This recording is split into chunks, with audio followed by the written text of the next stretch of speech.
Hello everyone, कैसे आप सब लोग? बढ़िया एकदम। तो आज हम चालू करने वाले हैं physiology of muscle in resting state. इससे पहले हमने क्या क्या देख लिया? तो इससे पहले हमने movement and locomotion and movement का बेसिक्स देख लिया। मूवमेंट क्या रहता है, लोकोमोशन क्या रहता है, वेरियंस एनिमल में लोकोमोशन कैसा होता है और मूवमेंट कैसी होती, और ह्यूमन बॉडी में लोकोमोशन कैसा होता है और मूवमेंट कैसे होती है, हमने पिछले पहले वीडियो में देखा है। दूसरे वीडियो में क्या देखा हमने? क्लासिफिकेशन ऑफ मसल्स देखा। और यहाँ पर तीसरे वीडियो में क्या देखा हमने? तीसरे वीडियो में हमने फिजियोलॉजी ऑफ मसल्स देखे, सिर्फ physiology of muscle.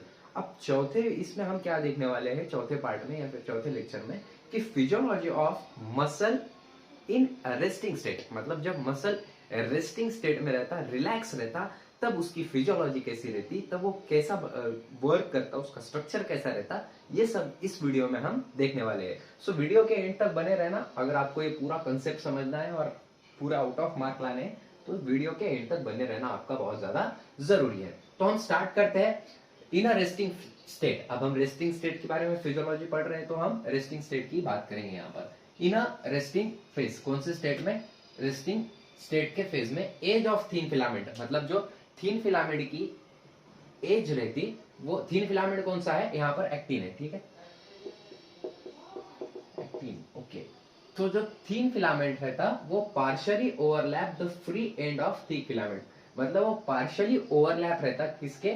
Free end of thick filament के, मतलब मायोसिन के, ठीक है। यहाँ पर आपको डायग्राम बता दूंगा मैं, यहाँ पर आपने वो फोटो देख लेना है ताकि आपको अच्छे से समझ में आए, ठीक है। उसके बाद living the centre part of thick filament, मतलब सेंटर पार्ट जो रहता थिक फिलामेंट का, वो लीव कर देता वो this central part of thick filament not overlap thin filament, मतलब ये जो थिक फिलामेंट रहता वो थिन फिलामेंट के ऊपर ओवरलैप नहीं करता। इसी को हम क्या बोलते हैं? एच जोन बोलते। क्या बोलते? H zone. वो आपको डायग्राम में बहुत अच्छे से समझ में आएगा, ठीक है। सेंट्रल पार्ट है, और ये क्या है सब हमको रेस्टिंग स्टेट में हमको ये सब फिजियोलॉजी देखने को मिलती है। सबसे पहले एक और बार मैं रिवाइज कर देता हूँ आपको। एज ऑफ थिन फिलामेंट मतलब actin, partially overlap the free ends, मतलब पार्शियली ओवरलैप रहता फ्री एंड्स के ऑफ थिक फिलामेंट, ठीक है। Living the centre part of thick filament, मतलब लिविंग सेंटर पार्ट में वो नहीं रहता है, ठीक है। उसके बाद this central part of thick filament not overlap thin filament, मतलब ये थिन फिलामेंट के ओवरलैप नहीं करता है, और इस फिलामेंट को हम क्या बोलते हैं? एच जोन बोलते हैं। क्या बोलते हैं? इस पार्ट को हम क्या बोलते हैं? एच जोन बोलते हैं। क्या बोलते हैं? H zone, okay. उसके बाद देखेंगे हम each filament, thin filament is made up of, मतलब ये एक्टिन की बात कर रहा है, यहाँ पे किसकी बात कर रहा है? एक्टिन की बात कर रहा है। तो each filament in a thin filament is made up of 2F, 2F, कितने? 2F। F मतलब filaments actin helical bonded to each other, मतलब जो ईच फिलामेंट रहता, थिन फिलामेंट रहता, वो made up of 2 filaments filament, मतलब जो फिलामेंट रहता, थिन फिलामेंट रहता, वो 2 फिलामेंटस एक्टिन से बना हुआ रहता और उसको हेलिकली बॉन्ड करता। वो भी मैं ये डायग्राम में आपको अच्छे से बता दूंगा, वहां पर डायग्राम में बता दूंगा। उसके बाद ईच एफ एक्टिन, मतलब जो फिलामेंटल एक्टिन है, 2 है, is a polymer of monomeric globular actin, मतलब ये मोनोमर रहते किसके? ग्लोबुलर एक्टिन के, इसलिए ये थीन फिलामेंट है, ये मोनोमर है। क्या है? मोनोमर। मोनोमर मतलब क्या होता कि एक ही इससे बना हुआ, एक ही पॉलीमर से बना हुआ, एक ही पॉलीमर से बना हुआ ये रहता है, ठीक है।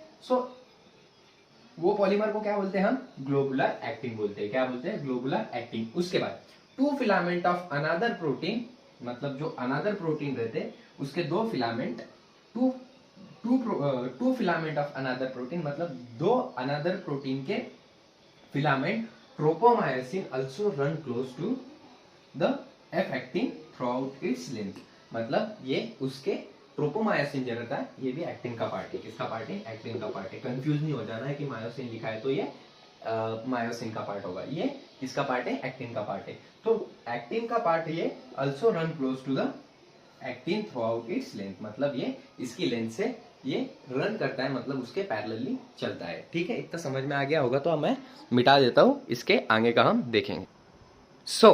हमने एक्टिन की रेस्टिंग स्टेट की फिजियोलॉजी तो देख लिया, मायोसिन की रेस्टिंग स्टेट की फिजियोलॉजी यहां पर हम देखने वाले हैं। तो चलो देखते हैं हम मायोसिन का रोल क्या रहता है रेस्टिंग फेज में। जब रिलैक्स रहता है तब उसका रोल क्या रहता है ये हम यहाँ पर देखते हैं। चलो ठीक है। So each myosin filament is polymerise protein, मतलब ईच मायोसिन, मायोसिन मतलब थिक फिलामेंट, थिक मतलब मोटा फिलामेंट, तो ये फिलामेंट कैसा रहता, पॉलीमराइज प्रोटीन रहता। कैसा प्रोटीन रहता, पॉलीमराइज प्रोटीन रहता है। ठीक है, पॉलीमराइजेशन मतलब मालूम होगा आपको, केमिस्ट्री में पढ़ा होगा आपने कि पॉलीमराइजेशन मतलब बहुत सारे मर्स जो रहते हैं, मतलब वो पॉलीमर्स जो रहते हैं वो एक साथ आते और फिर वो एक चीज को बनाते, मतलब एक कंपाउंड को बनाते या फिर एक प्रोटीन को बनाते। वैसे ये क्या है, each myosin filament is polymerise protein, ये प्रोटीन से बना हुआ है और कैसा है, पॉलीमराइज्ड है। ओके, उसके बाद मेनी मेरोमायोसिन प्रोटीन, मेनी मेरोमायोसिन मतलब अब ये मेरोमायोसिन क्या है ये देखना यहाँ पर बहुत ज्यादा जरूरी है। तो देखते हैं क्या बोला गया है, many meromyosin protein, meromyosin consist thick filament myosin, मतलब बहुत सारे मेरोमायोसिन एक जगह पर आते हैं और एक जगह पर आने के बाद वो क्या काम करते हैं कि बहुत सारे मेरोमायोसिन एक जगह पर आते हैं और एक जगह पर आने के बाद वो क्या बनाते हैं, मायोसिन बनाते हैं। और मायोसिन बनाने के बाद ये थिक फिलामेंट बनता है। थिक फिलामेंट क्यों बनता है, क्योंकि मेनी मेरोमायोसिन प्रोटीन यहाँ पर आ गए हैं। ठीक है, क्या आ गया है, मेनी मेरोमायोसिन यहाँ पर आने की वजह से ये क्या बन जाता है, मायोसिन थिक फिलामेंट बन जाता है। कैसा फिलामेंट बन जाता है, थिक फिलामेंट बन जाता है। उसके बाद each meromyosin have two important part, मतलब यहाँ पर दो इंपॉर्टेंट पार्ट रहते हैं मेरोमायोसिन के। कौन से वो देखेंगे हम। सबसे पहला पार्ट कौन सा है, ग्लोबुलर हेड है उसका। क्या है, ग्लोबुलर हेड। क्या है, ग्लोबुलर हेड।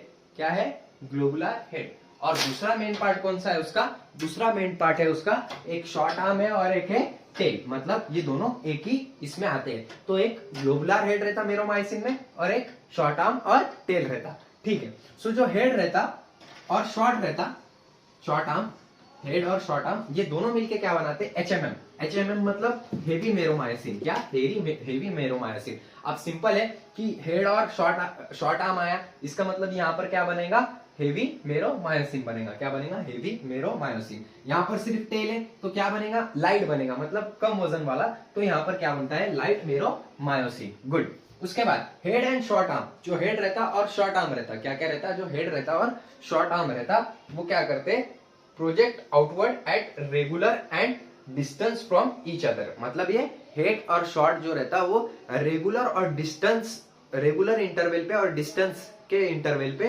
एक क्या बनाते हैं, एक अपना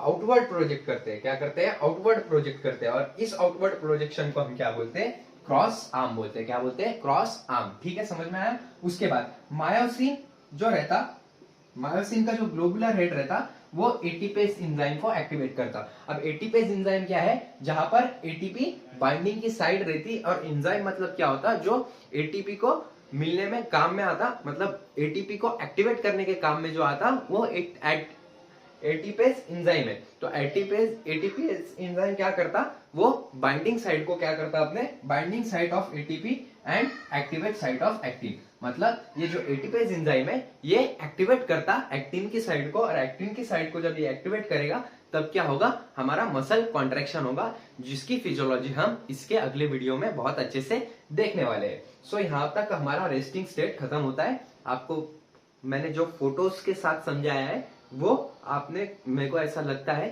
समझ में आया होगा। अगर नहीं समझ में आया होगा तो मेरे को कमेंट करके जरूर बताना, ताकि मेरे को समझ में नहीं आता कि आपको समझा है या नहीं समझा है, तो कमेंट बिल्कुल करके बताना। ठीक है, उसके बाद हम अगले वीडियो में देखने वाले हैं, क्या देखने वाले हैं, कॉन्ट्रैक्शन ऑफ मसल फिजियोलॉजी, जो सबसे ज्यादा इंपॉर्टेंट है। ठीक है, वीडियो अच्छा लगा होगा तो लाइक जरूर करना, शेयर जरूर करना अपने दोस्तों के साथ, और सब्सक्राइब करना बिल्कुल मत भूलना। Thank you so much.